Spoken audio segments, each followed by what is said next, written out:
What is good? It's your boy SimDCsReviews. I'm back here with yet another video, and today's video is going to be about Black Panther. I wouldn't even call it a review. I'm just going to give you guys my insight and how I felt about the movie, if I enjoyed it, gold or garbage. You guys know the gist. But before I do that, I have a lot of shout-outs to give because ever since my last video, I got like almost 30 subscribers, like just out of the blue. So shout out to all y'all for, watching the video, enjoying the video, and the views and everything. Shout out to all y'all for that. But before I even give the shout outs, like I said, I got about 30 subscribers, but I'm only about to give about 10 shout outs. So here's why. If you've been here, if you know this channel, you've been on this channel, you know exactly why. But for anyone new to the channel, any new subscriber to the channel, you have to go to your settings and make sure that you're visible to me. In other words, if I can't see your name, then you're not visible to me. So if you don't hear your name in this shout out list right now, that means I can't see your name. So I can't shout you out, obviously, if I can't see your name, right?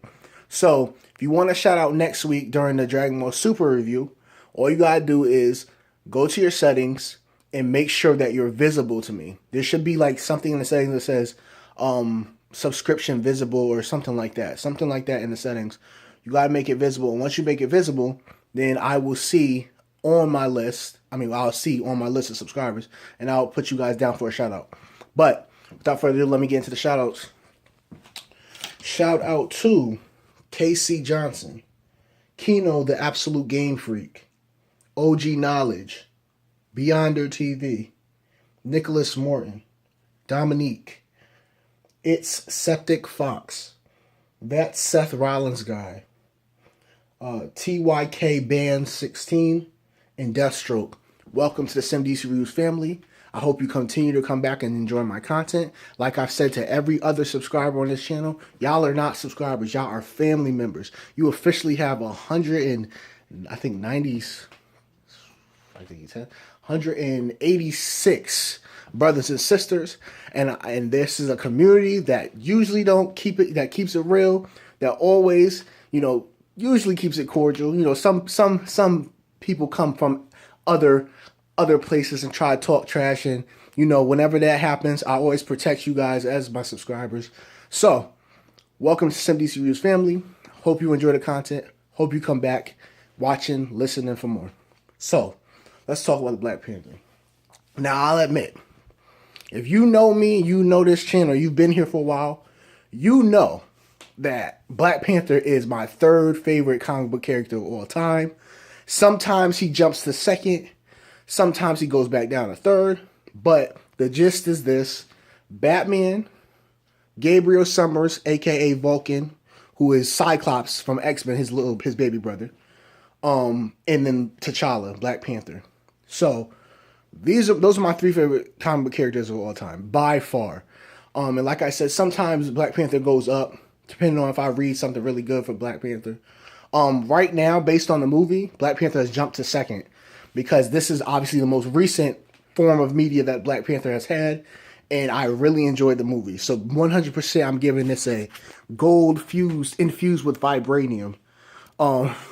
Because I loved the movie. I thought the movie was well done, excellent, well paced.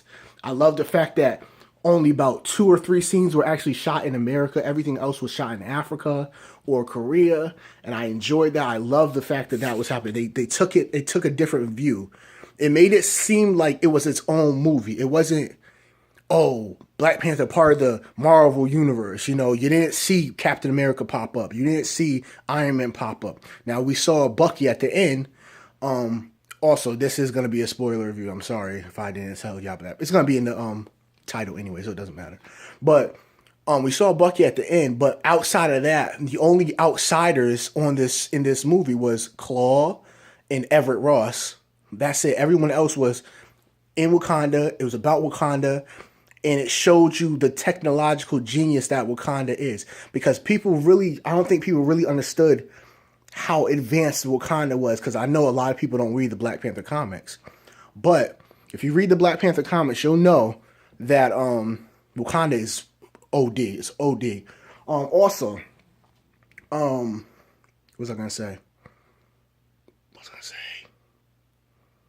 Dang, I forgot what I was gonna say. If I remember, I'll go back to it. But let's talk about Killmonger. Killmonger, without a doubt, was the best Marvel villain to date. No questions asked. And you know what else I find funny about Killmonger? And a lot of people don't know this. Killmonger was based off of Vegeta in this movie. See how perfect this goes together? I usually do Dragon Ball Super reviews. In this Black Panther movie, Killmonger, the main villain, was based off of Vegeta. A lot of people don't know that. His vest, look at his vest and look at Vegeta's vest. They're based off the same character. And to me personally, Killmonger in this movie is better than Killmonger in the comics. Killmonger in the comics was pretty one-dimensional to me. He's pretty one-dimensional to me. So to me, Killmonger was his ideology is something that we all can relate to. Well, I will say everyone can relate to it, but many can relate to. His ideology is something that many can relate to. The idea that we need to liberate ourselves from captivity and then help everyone who's like us. We give them the tools to liberate themselves from captivity. That ideology is something that people can relate to. And based on that ideology and that ideology alone, you can't really hate him as a villain. He's one of those villains that you're like, I kind of agree with that. Like, you feel me? And even T'Challa in the movie, T'Challa was like, he kind of right, which I think is the reason why at the end, when he was like, we can save you. And he said, nah. So I could be captive. He said, bury me in the sea where my ancestors jumped to their death because they would rather have death than be living in captivity. Like, that's real, man. Like, that's real. I loved Killmonger. I loved his character. He's better in this movie than he is in the comics. In the comics, he's been killed 3 different times, if I remember correctly. The first time was, the scene in the movie where he threw T'Challa off the waterfall? It's the exact same thing that happened. The only difference is he doesn't throw T'Challa off the waterfall. What happens is a little boy who was orphaned by Killmonger's group pushes him off the waterfall, which kills him. The second time, and this is something very special to me. So the second time he doesn't really die. He goes into a coma. He goes comatose.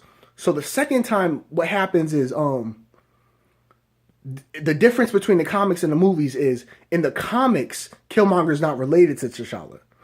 But I like the fact that they made them related in the movie, so they're cousins in the movie. I really like that because in the comic book, the heart-shaped herb, which they consume to become the Black Panther, the heart-shaped herb, it usually only works for people of the royal bloodline, right? So if you take it and you're not part of the royal bloodline, it usually will kill you. Usually you're not strong enough, and your bloodline is not strong enough to take the herb, and it will kill you.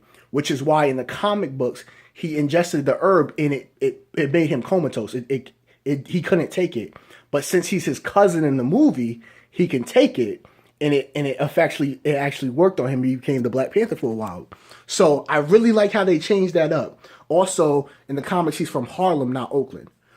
He's from Oakland because Ryan Coogler, who directed the movie, is from Oakland. So that's the second time he died. He didn't really die, but second time. And the third time, Spectre, Monica Rambeau, actually flew through his body, killing him. Him and T'Challa were fighting, and he was beating T'Challa. He was about to kill T'Challa, and then Monica Rambeau, she flew through him, and she killed him. So his comic book self is not, to me, it's not better than this movie. To me, the movie did better justice to Killmonger's character than the comic books, which is very, very rare. You don't usually don't happen. You don't usually see the source material get outweighed by the movie. You never see that. So I applaud them for that because to me, he was such a dope character. Also, which I didn't tell you guys, the first time Black Panther was seen on any comic book page was in Fantastic Four number 52. I think it's number 52. And another reason why I love Black Panther so much, his first appearance actually was in July of 1966, I believe. It was 66 or 68. It was in July of 1966, and July is my birth month. So, we connected like that. We connected. Black Panther, man. We connected like that.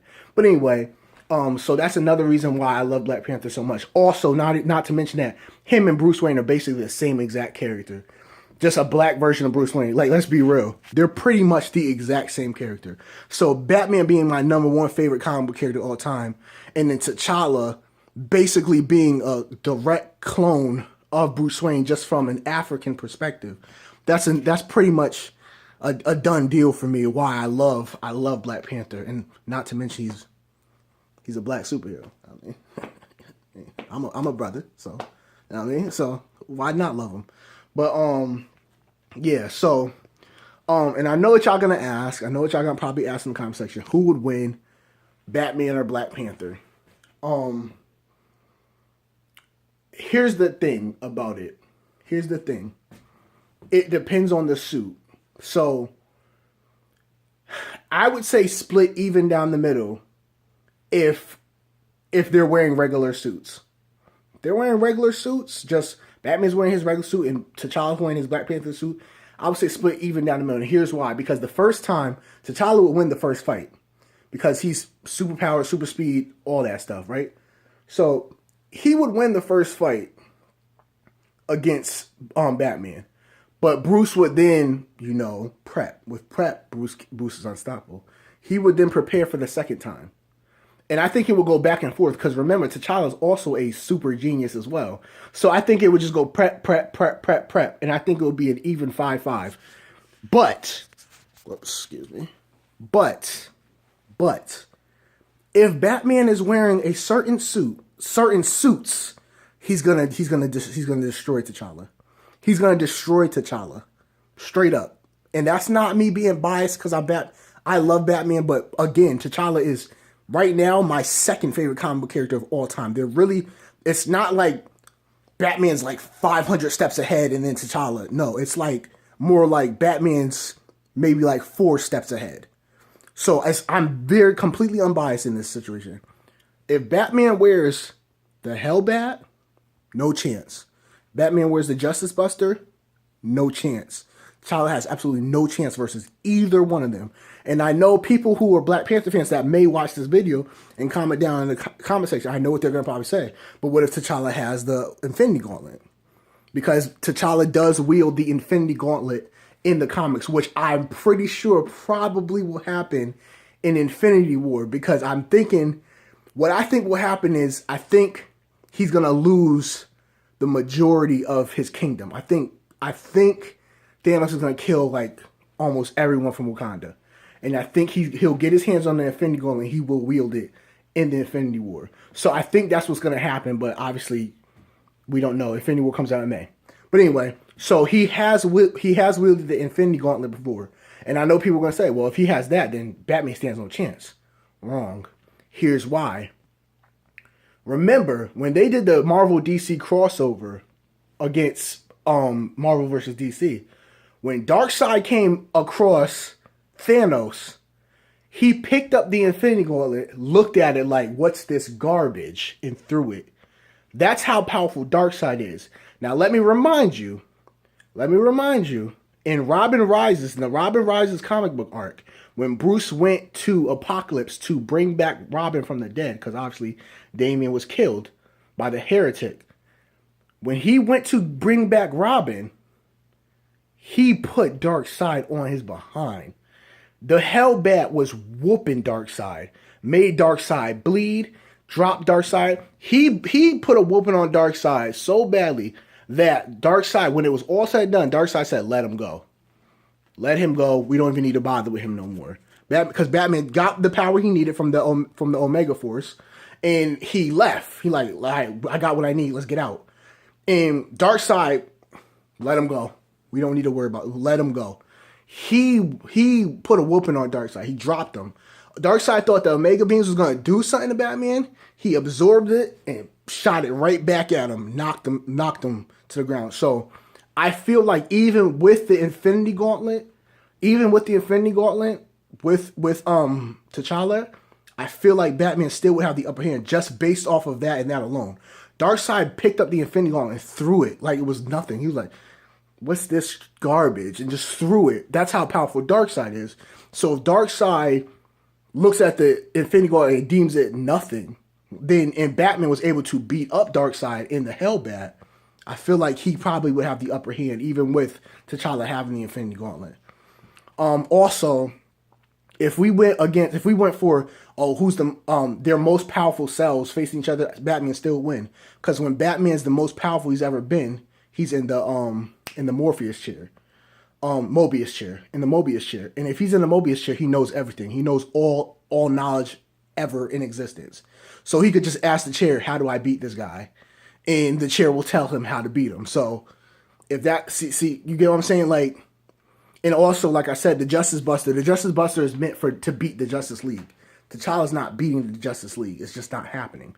But it depends on the suit, like I said, because I know some of y'all was probably gonna ask because the death battle between Batman and T'Challa, and it showed T'Challa winning. And I agree with that. Their first contact, T'Challa's gonna win, no doubt about it.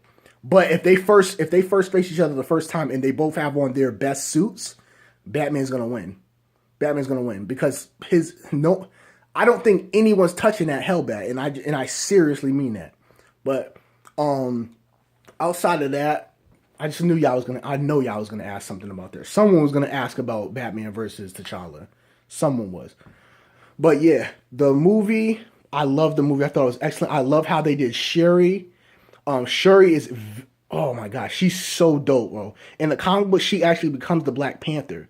And what happens is she becomes the Black Panther. She takes the throne from T'Challa, and T'Challa, deeming himself unworthy, he goes to the Panther God, which is like there's this big temple like of all the dead past Black Panthers. And he goes to the Panther God, and the Panther God says, we cannot make you Black Panther again because, first of all, T'Challa he's a bit selfish in the situation because he's basically says, I want to be the Black Panther. More than anything, I want to be the Black Panther. And the Panther God says, no, you can't have two Black Panthers, but what I'm going to do is I'm going to make you God, well, king of the dead. So he then becomes the king of all the dead Black Panthers and all the dead warriors from Wakanda. So he becomes the king of the dead. It's dope, man. Like, if y'all haven't read Black Panther, y'all should read Black Panther. Black Panther is dope. And also there's a Black Panther animated series that y'all should check out too. It's fire. I'm trying to tell y'all, it's fire. But Shuri, she seemed she wasn't really a warrior in this, but if they go the route that I think they may go, she could potentially become the Black Panther in the future. I don't think she'll stay the Black Panther forever, but I think she could potentially become it in the future.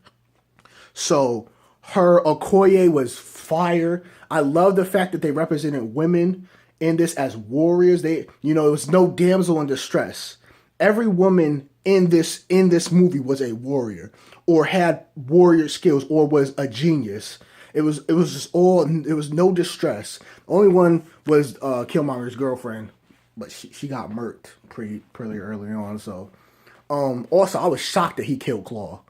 I didn't think that he was going to kill Claw. But here's a theory I got, though. So, everyone loved Killmonger. Everyone loved him as a villain, and people want him to come back. But obviously, he dies at the end. Here's the thing, though. Who really stays dead in comics? I think that they'll bring him back. Because in Infinity War, I think a lot of people are going to die. And I mean a lot of people. If you've read the Infinity comics, you're talking about superheroes, people that you love dying. So I think a lot of people are going to die in Infinity War. And if a lot of people die in Infinity War, they're going to have to bring them back at some point. So what I think will happen is going to kind of go the route of Superboy punching reality, and then him punching reality, bringing back everyone. Like how Jason Todd was brought back. You know what I'm saying? It kind of goes, I think it will kind of go something like that, but not the same. So I think Thanos will end up killing a lot of people, and then someone like Doctor Strange, who has the Time Stone or something like that, someone will rewind time or something to that extent, and it will bring back not just the good guys who died, but also the bad guys who died.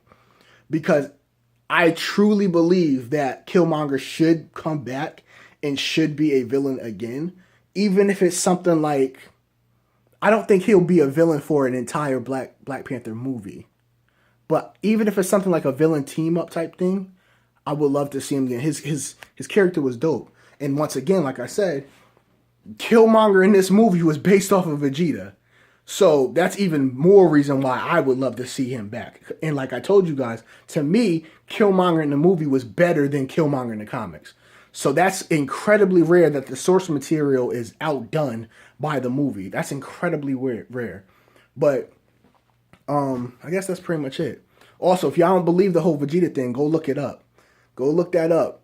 They modeled him after Vegeta. So if y'all ever wanted to see what Vegeta would look like live action a black Vegeta, look no further. Michael B. Jordan as Killmonger. That's pretty much it. And then you think, and you look at the similarities, Prince, because Killmonger was a prince in this, because his father was, the king's brother. So he's a prince of all Wakanda, right? He was motivated by revenge, to get revenge on those who killed his family. His father was killed. Very prideful, very strong-willed.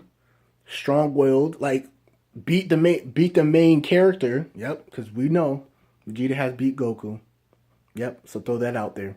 But yeah, and I believe, and I could be wrong, but I believe I read an article recently, a couple weeks ago, that said that Michael B. Jordan's favorite anime character is Vegeta. So the similarities are great. Like, and there's even this picture. Matter of fact, I'm gonna make it my thumbnail. No, I'm not. I'm not gonna make it my thumbnail. But there's a picture of Vegeta giving his vest to Killmonger. And it's like, the symbolism is dope, man. I love Killmonger in this movie. I really, really do. He's the best Marvel villain that's ever been made. And I know a lot of people are really, really souping the movie up like to astronomical levels, but to me, in all honesty, I do feel like this is the best Marvel movie to come out. And I seriously mean that. I would say this and the first Avengers, and I'll probably throw Spider-Man in there, and probably the first Iron Man. Also, I really like Civil War as well. So I think those are like my top 5 Marvel movies. So, but I really enjoyed this movie. I really, really love this movie. But that's pretty much it, guys. Let me know down below how y'all felt about the movie. If you guys enjoyed it, was it gold? Was it garbage? How y'all felt? Also, next week, 129 comes out, so expect me to just be doing a review for that. And remember, for the new subs, check your settings and make sure that you guys are visible so that I can give you guys a shout out next week. Yeah, and I guess that's pretty much it. So, like, favorite, share, comment, subscribe. Let me know down below how y'all felt about the movie. Is it gold or is it garbage? Hit that little bell next to the subscribe button so that you guys get my content first. And that's pretty much it, guys. I'm SimDCsReviews. I'll holler at y'all later. One.